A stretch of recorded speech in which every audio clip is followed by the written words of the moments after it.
संतांनी व्याकरण वगैरे समोर ठेवून हे लिहिलं नाही. पुन्हा वाक्य ऐका. हे लिहिताना व्याकरण वगैरे समोर ठेवून लिहिलं नाही, पण त्यांनी जे जे लिहिलं ते शास्त्र आणि व्याकरण बनलं. ही ख्याती त्यांची आहे. अहंकार तो जवळ असता तर म्हटले असते अहंकार हा, तो ती ते दॅट लांबच्या पदार्थासाठी आहे, आणि जवळसाठी धिस म्हणजे हा ही हे. जवळ असता तर म्हटले असते अहंकार हा. महाराजांच्याकडे शिल्लक नाही तो, अजिबात नाही. नाही तर एवढे अभंग लिहिल्यावर आपणच आपल्याला काय काय पदव्या लिहितो याबद्दल न बोललेलं बरं. सम्राट आपल्यातली पदवी. मला एकाने मागं विचारलं, तुम्हाला कुंभात ही पदवी कोणी दिली? मला साधू परिषदेने दिली. तुम्हाला कोणी दिली हे प्रमाणपत्र दाखवा म्हटलं. नाही कळलं तुम्हाला?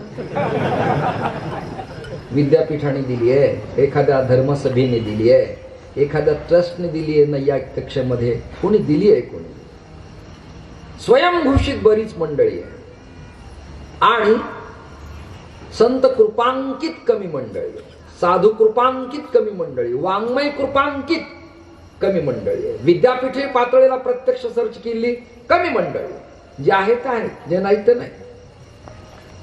आमचा भाव असा आहे, समजा लग्न न झालेले महाराज जर आमच्या समोर आले तर हे लोक म्हणतात ते फार तपस्वी साधू.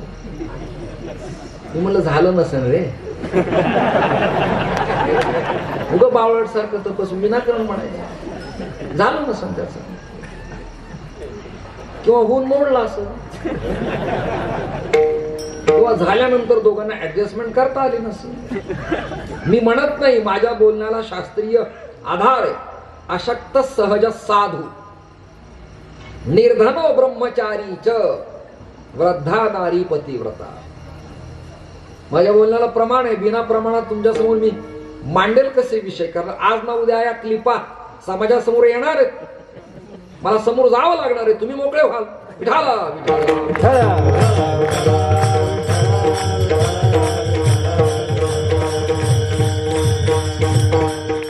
अरे त्यांनी लग्न केलं नाही, पण नैष्टिक ब्रह्मचर्याची दीक्षा घेतली नाही. त्यांनी लग्न केलं नाही, वानप्रस्थाची दीक्षा घेतली नाही, त्यांनी यतिधर्माची दीक्षा घेतली नाही, विधीनं तो बांधलेला नाही. त्यामुळं त्याला काय म्हणायचे हे तुम्ही तुमचं ठरवा. उगी कपडे चुरगळणं, फाटणं, गाठी मारणं हे काही वैराग्याचं प्रतीक आहे असं नाही. लक्ष हे दळभद्र लक्ष नाही. कळलं तुम्हाला? आराम करा, आराम करा, मी बोलत. अहंकार तो महाराजाकडे शिल्लक नाहीये. ज्यांच्याकडे आहे त्यांच्याकडे बोट दाखवतात. अहंकार तो नासी भेद. हा चांगलं चलू देत नाही कोणाचं. जीवात आणि देवात मूळ आभेद आहे, पण आभेद संपवला आणि याने भेद तयार केला. अहंकार तो नासी भेद जगी निंद्य ओवळा.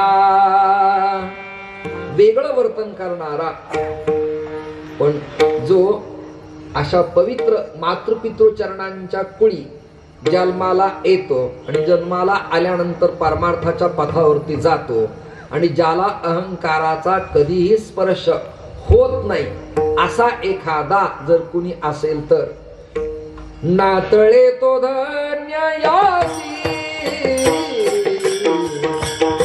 नातळे तो धन्य यासी.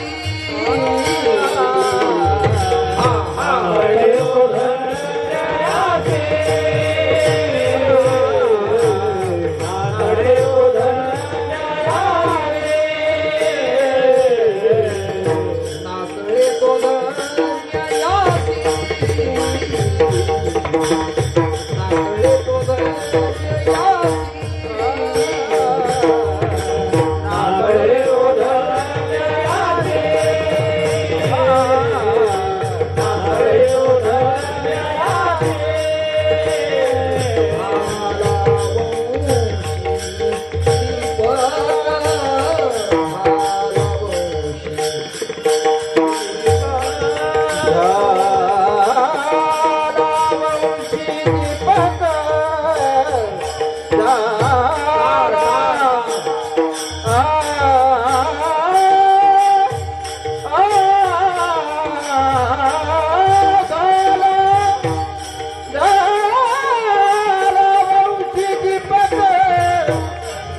झाला वंशी दीपक झाला वंशी दीपक झाला वंशी दीपक नातळे तो धन्य नातळे तो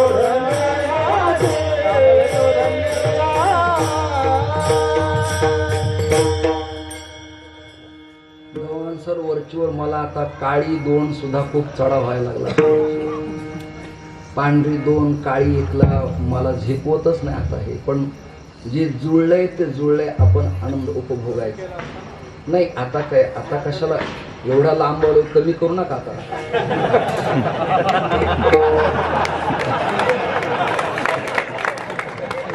काव शिवरेकर, आता आता कमी कशाला, आता वाढलंय तर वाढू द्या की.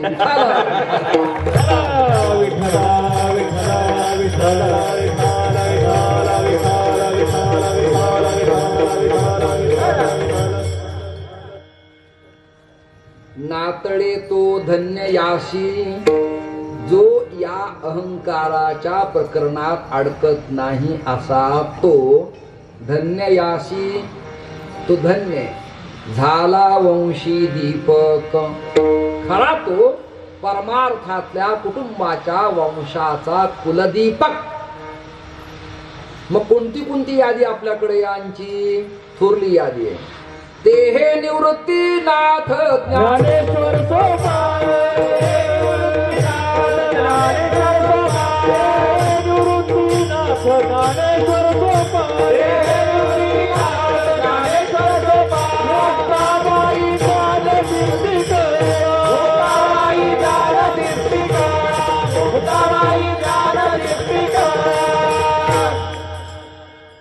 कोण कोण आहेत कुलदीपक. ते हे निवृत्तीनाथ ज्ञानेश्वर सोपान मुक्ताबाई ज्ञान दीपती कळा, हे कुलदीपक आहेत. कोणालाही दीपक म्हणण्यात काही अर्थ नाही, कारण दीपकाबद्दल पुन्हा संत प्रमाण आहे. रवी दीप ही राधा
पंचस्वरातन ताकदीचं कीर्तन 17 वर्षानंतर मी आज करतोय.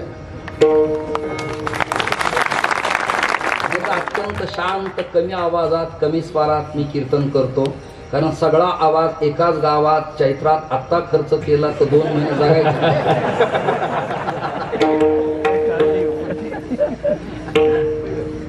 इथे वातावरण एवढं रमणीय आहे. हे सगळं मांगल्याचं वातावरण, वृक्षवेली, लता फुललेल्या मांगल्याचं. तुम्ही सगळे मंडपातले ज्ञाते रसज्ञ लोक, गायक वादक चांगले, संवादिनी वादक चांगले, आणि चंद्र आहे साक्षीला.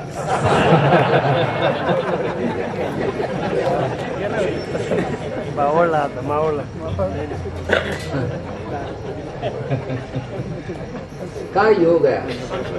त्याचं दर्शन तसं घडत नाही, पण तो मला रुंकून पाहतोय की किती वर्षानंतर भेटला चंद्रातून. वेळ कमी आपल्याला.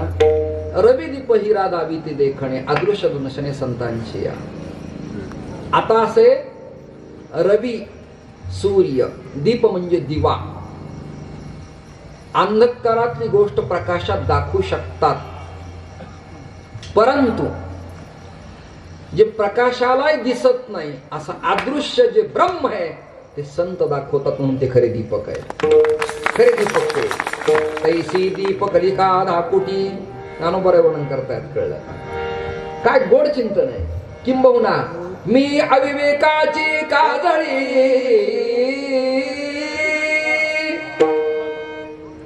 काय पुढं फेडोळी विवेक दीप उजळी. विठाला विठाला विठ्ठला विठ्ठला विठ्ठला विठ्ठला. वादक चांगले, स्वराला ते काय करते. ट्युनिंग वर आली, ती वयस्कर झाली.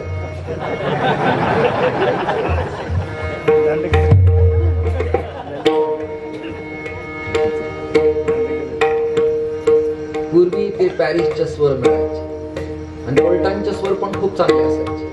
आता नवीन, मला नवीन माहित नाही, बाजा भिन्न भिन्न प्रकारच्या संवादिनी आल्या.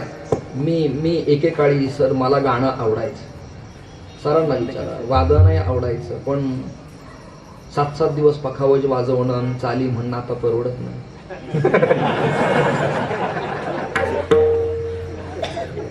म्हणून आपलं 1-1.5 तास जातो.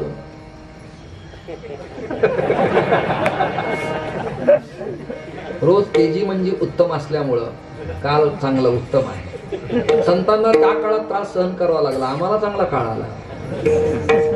आपल्यापेक्षा नवीन जे पोर आहेत ना, बाळासाहेब महाराज, तो समाजात येणं लगेच एनवा घेणं, लगेच क्रेष्टा.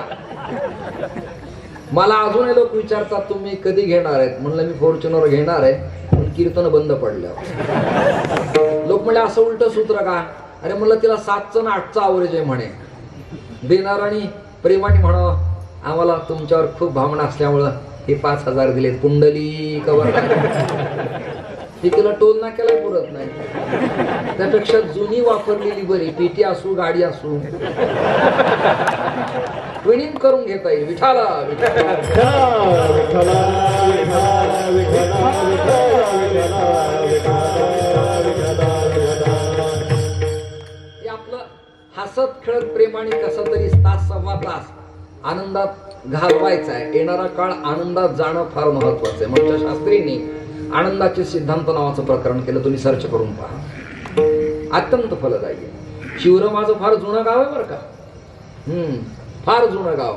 म्हणजे त्रिंबक बुवा, आम्ही सगळं जुनं गाव आमचं. एक नामदेव शास्त्री येत असायचे. हा, आम्ही यायचो तिथे. स्वामी सागरानंद येत असायचे. आता वरचीवर तुम्हाला नवे अपेक्षित आहेत, आम्हाला नवे गाव अपेक्षित आहे. आम्हाला जास्त असा वाटतं, तुम्हाला नवीन असा वाटतं. असं हे चालणारच आहे ना. पण मखमालाबाद मात्र आमचं सुटतच नाही. मखमल म्हणजे मऊ, स्मूथ, देखणी. नाही कळलं तुम्हाला. स्मूथ, हळुवार, स्पर्श केला की आल्हाद देणारी. आणि ही मखमल ज्याला कळत नाही तो बाद होतो. जागे नाही तुम्ही. तो बाद होतो. मग उस्मानाबाद काय ना औरंगाबाद काय ना आदिलाबाद काय मखमलाबाद काय, आपल्याला बाद नको आता. आपल्याला मखमल पाहिजे. कोणती? भक्ती ज्ञान वैराग्याची मखमल पाहिजे. आणि ती मात्र पितृ सप्ताहाच्या माध्यमातून समाजापर्यंत पोहोचायला पाहिजे. दीपक खऱ्या अर्थाने संत आहेत, सत्पुरुष आहेत, त्यांची आवश्यकता आहे. शंकराचार्य दीपक आहे, दीपक. विवेकानंद दीपक आहे. कोण कोण? ज्ञानोबा आहे, तुकोबा आहे, नरहरी महाराज, चोखोबा आहे, गोरोबा काका, जणाई, मीराई, मुक्ता, श्रीमन निवृत्तीनाथ दादा, हे कुलदीपक आहे, कुलदीपक आहे. झाला वंशी दीपक. अहंकारी अजून एक स्वतःची फसगत करून घेतो. एक दृष्टांत देतो. हिंडोल किंवा शिवरंजनी तुम्हाला जेवढा आनंद मला देता येईल तेवढा, फार तर फार ते अलीकडचं सोडून पलीकडे प्रवास.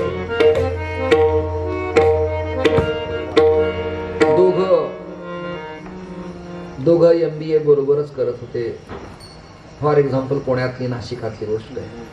तर खरं की खोटं याबद्दल मला समीक्षा करू नका.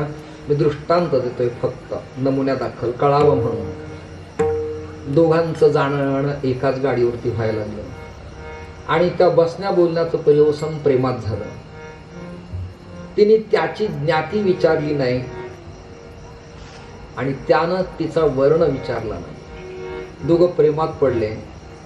एकाच टेबलला दोघांची नोकरी, एकाच ऑफिसला, जाणं येणं कमालीचं वाढलं. शास्त्र चिंतन असे, लोभ पापस्य कारण. अतिलोभ पापाला कारणीभूत ठरतो.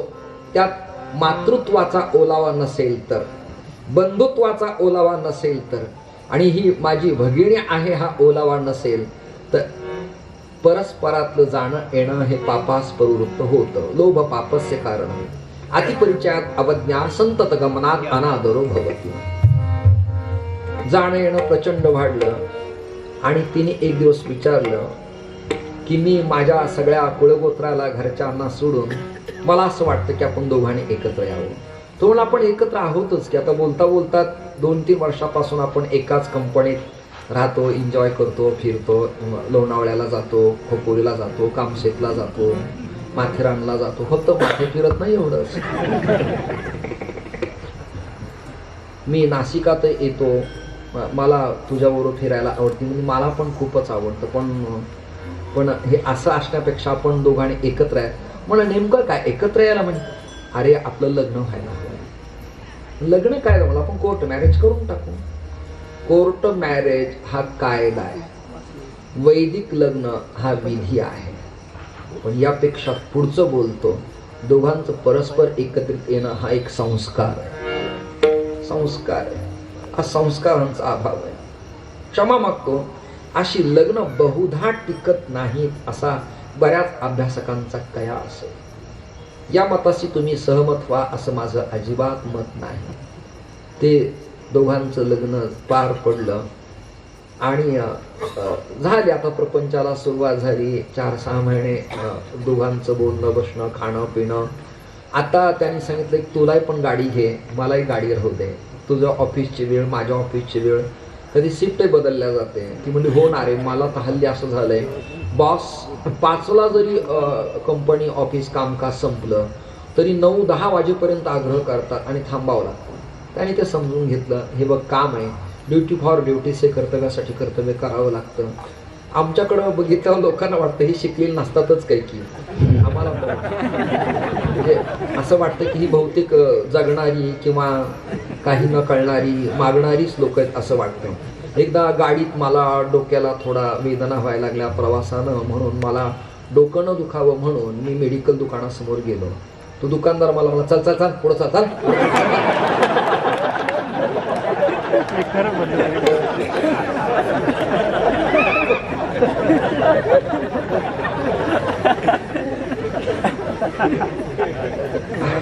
आणि बाकीच्यांना तरी श्वेत वस्त्रात गाडीत निघून, मला तर मी काय करू या कपड्यात, काय करायचं सांगा ना तुम्ही.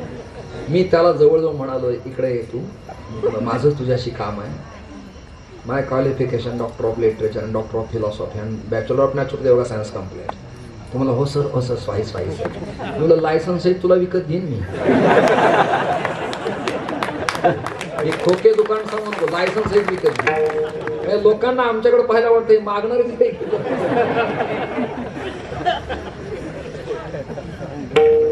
मागणाऱ्यांचा सुद्धा अपमान महात्माच आहे ना. त्यातही आतिथ्यच करावं, त्यातही भगवत भावच पाहावा. दोघ जण एकत्र आले आणि ती म्हणाली मला हल्ली ऑफिसवर यायला प्रचंडच उशीर होतो, तू नाराज होत जाऊ नकोस. मला नाही ग, नाराज कसं शक्य आहे, मी पूर्वी आळंदीला होतो. तो म्हणतोय माझं नाही चाललंय. हे काय कहार माझ्यावर आणता का? एक कॅमेरा चेहऱ्यांचे भाव टिपण्यासाठी पण अपेक्षित असतो. तुमचा सगळा कॅमेरा माझ्यावर, यांना कोण टिपणार आहे? हे रडतायत की हसतायत की झोपलेत की पडलेत, कोण बघणार आहे? इकडनं एक कॅमेरा इकडं असावा लागतो फिरता, किंवा समोर एक तट असतात. तो म्हणला अगं पहिला मी आळंदीला होतो, मी पण शिक्षण संस्थेत शिकलो आहे आणि मी पूर्वी महाराज होतो. तुला सांगू का, जो होत नाही नाराज त्याचं नाव महाराज. त्याने तिला व्याख्या सांगितली. ती म्हणली गुड, मला असाच माणूस अपेक्षित होता आणि तू मला मिळालास, खूप खूप अभिनंदन. चल मी ऑफिसला निघते आता, मला वेळ कमी आहे आणि तू पण तुझ्या कामाला लाग. आपण दोघांनी नाश्ता केलाय, संगोसे वगैरे खाल्लेत, कारण की तशा घरात असं चांगलं उत्तम पिकलेलं किंवा शिजवलेलं चांगलंच मिळेल अशा अपेक्षा का कराव्या आपण? पुऱ्या, पाणपुरी, संगोसे, अर्ध तळलेलं कच्च आईनी केलेले असतात ते बोंड असतात आणि हातगडावर मिळतात ते भजे असतात. फरक आहे. ते चविष्ट असतात पण पाचक नसतात. घरचे जाडे भरडे असतात पण पाचक असतात. प्रासंगिकता दिली. संगोसे चवीपुरते ठीक आहेत, पण तव्याच्या वर भाजून चुलीच्या तोंडाला उभी करून भाजलेली भाकरी आहे ना, जगातल्या सगळ्या पदार्थापेक्षा पवित्र. उत्तम, तो आनंदच वेगळा आहे. म्हणून किती बंगल्यात श्रीमंताची राहणारी धर्मपत्नी आमच्या आत्या मकाचे कणस गोळा करतात, ते मधले काढलेलं, ऊसाचे लाकडं, हे ते द्राक्षाचे खोडं उरलेलं, 3 दगड मांडायचे, पाणी तापवायचे, ते पाणीच वेगळं, तेव्हाचं दूधच वेगळं. आणि मडक्यात तापलेलं खरपूस दूध तर कुठल्याच स्वीट होम मध्ये मिळणार नाही. त्याची चवच वेगळी, खरपूस चवच वेगळी त्याची. पुरणाची पोळी, असा एवढा गोळा आणि एवढी पोळी. इकडे खानदेश बागलांना तर मांडा मोठा असा, हातावर फिरून बाई टाकते. काय ताकद आहे. आता पाकशास्त्राचं पुस्तक निघालं, समप्रमाणात डाळ घ्यावी.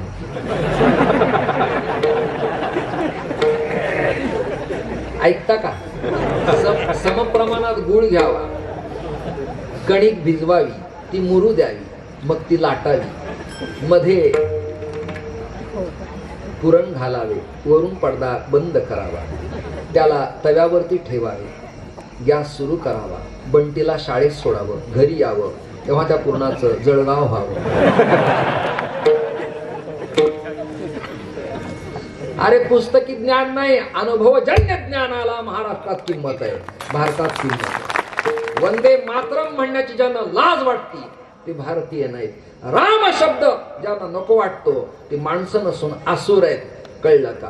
महाराष्ट्र संत आता विश्वात्मके हेची दान देगा हरिमुखे म्हणा. आणि पूर्णाची पोळी येत नाही, ती महाराष्ट्रात अवलाद नाही. लक्षात, इकडे जातच नाही. मला खरंच सांगतो, दंड हातात नसताना, म्हणजे माझ्या हातात दंड म्हणजे संन्यास धर्म, तर मी बाहेर गेलो असतो. बाहेर म्हणजे नाशिकाच्या बाहेर गेलो असतो. द ग्रेट फिलॉसॉफी भगवद्गीता प्रयत्न मी केला असता. मी परवा गडावरती गेलतो, तुम्ही होते ना? कोण होतं गड्यावर? होतं तुम्ही होते. मला शास्त्रींनी $11 दिले. किती? तुम्हाला त्रास आहे काय ऐकायला? काही मला दिले, मग तुम्ही जळताय काय माझ्यावर? हसायला काय? मला दिलेत निदान आनंद म्हणतो. तुम्ही नका ना देऊ, तुम्ही बुक्का सुद्धा लावू नका, पण ऐका ना निदान. किती दिले? $11.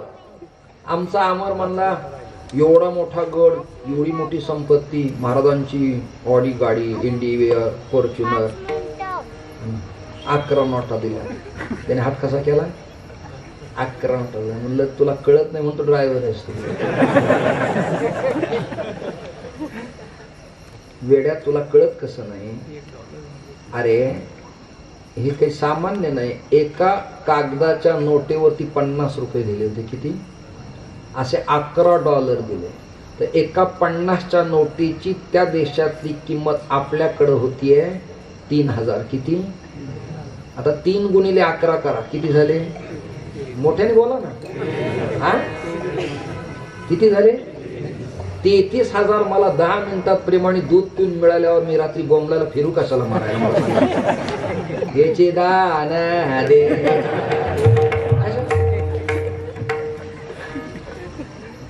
भगवान जब देत आहे तो चप्पल फाड के देत आहे. हे त्याचं प्रारब्ध असतं. लक्षात धरा तुम्ही. आनंदाची लहरी असते. आनंदाच्या सिद्धांताचा उपभोग असतो. आणि जीवन एक उत्तम पारमार्थाच्या बैठकीवरती आरूढ झालेलं असतं. वेळ आपल्याला कमी आहे. ते दोघ जण प्रपंच करता करता एक दिवस असा उदयाला आला.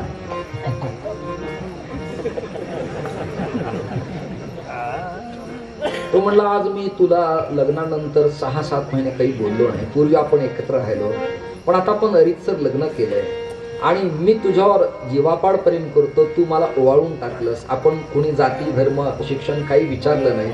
आपण एकत्र आलो. मला तुला एक प्रश्न असा विचारायचा आहे. हल्ली ऑफिसहून येताना तुला 10:30-11 ठीक आहे ना, शहर आहे, 1-1:30-2 वाजता तुला यायला. तिचं वाक्य असं आलं, अरे काय करू, मला ना बॉसची मर्जी पाळावी लागते. शंकेची पाल चुकचुकली. संशयावनी घोर आणि पाप नाही थोर ज्ञानपरावर्णन करतात. आणि त्याचा अहंकार त्याला सतावू लागला. संशय त्याला सतावू लागला. मी अशा उत्तम कुळात जन्माला येऊन वेल एज्युकेटेड झालो. तुझी गरिबी, तुझी जाती न पाहता तुझ्याशी मी लग्न केलं आणि तू म्हणती बॉसची मर्जी मला सांभाळावी लागते. चालणार नाही. विकोपाला भांडण गेलं. एक दिवस असा उदयाला आला. त्या काळात रॉकेल मिळत असायचं. रात्रीच त्यांनी आणलं, तिच्या अंगावर ओतलं, पेटून दिलं. झोपीत असताना ती किंचाळ्या पडत होती, भयानक ओशाळत होती. रडणं फार मोठं होतं. गल्ली सगळी जागी झाली होती. खिडकीत आपल्याला कोणीतरी पहिले सीसीटीव्ही फुटेजचं कारण त्या काळात अजिबात नव्हतं. काय करावं कळत नव्हतं. त्याने उरलेलं रॉकेल आपल्या अंगावर ओतून घेतलं. मी तुला स्वीकारलं हा त्याचा अहंतेचा जो महत्वाचा भाग होता तो घातक ठरला. उरलेलं रॉकेल आपल्या अंगावर ओतलं आणि पेटवलेल्या स्त्रीला आलिंगन देऊन स्वतःची राख रांगोळी करून घेतली. करवितो आत्महत्या निधी सत्या आतळो. आपलाच मृत्यू आपल्या हाताने ओढवणं हे अहंकार्यांच्या हाताने काम होतं. अशा आपत्कालीन मृत्यूला ईश्वर सत्तेमध्ये जागा नाही. त्याला श्राद्ध नाही, प्रायश्चित्त नाही, कर्म नाही, त्रिपिंडी नाही, काय अतृप्तता. ईश्वर नियतीत न झालेला मृत्यू. करवितो आत्महत्या नेदी सत्या आतळो. किंबहुना दुसरा अर्थ, अहंकारी अहंतेच्या ग्रंथीत बांधल्यामुळं खरं ब्रह्म जे सत्य आहे, ईश्वर आहे, त्याची अनुभूती जीवाला येऊ देत नाही. करवितो आत्महत्या नेदी सत्या आतळो. कळू देत नाही. शेवटी तुकाराम महाराज म्हणाले, तुका म्हणे गुरुधुरी माथा थोरी धरोनी. दृष्टांत तर दिलाय पण नाव न घेता. हे तर कौशल्य संतांचं. शेतकरी शेतात पिकवलेलं धान्य, कडबा, पेंडी इत्यादी बांधून बैलगाडीत घरी आणत असताना त्या बैलगाड्याच्या साठ्याच्या खाली एक कुत्र चालतं बघा. लक्षात येईल तुमच्या? बाकीचे कुत्रे त्याच्या अंगावर तुटून पडतात, पण मालकाच्या गाडीच्या आश्रयाला एवढं तुटून पडतं की 10 कुत्र्यांना भीती दाखवतं. एवढं अंगावर धावतं ते बिनधास्त. आणि बाकीच्या धावणाऱ्या कुत्र्याला वरच्या शेतकऱ्याने असोड असा केला की त्याला अधिक अवसान येतं. हाय मला तरी कोणी पाठिंबा. कळलं का? आणि ती बैलगाडी गावाकडे आली शेतात की शेतकऱ्याची बायको त्या बैलाच्या पायावर पाणी घालती, कुंक लावती, घास भरवती. आणि ते धान्य काढताना ते कुत्र खालून वर बघतं शेतकऱ्याकडे. आणली का नाही गाडी? 10 कुत्रे मागे लागले मग पट्ट्याने गाडी आणली का नाही? कळलं ना? हे त्याही बैलांना कळलं नाही, अजूनही काही बैलांना कळलं म्हणजे बैलांना हे कळलं नाही की ओझा आम्ही ओढतो आणि हा म्हणतो मी गाडी आणली. असे गुरगुर करणारे जे श्वानवत जीवन जगणारे त्यांना संकेत दिलाय. तुका म्हणे गुरगुरी तुका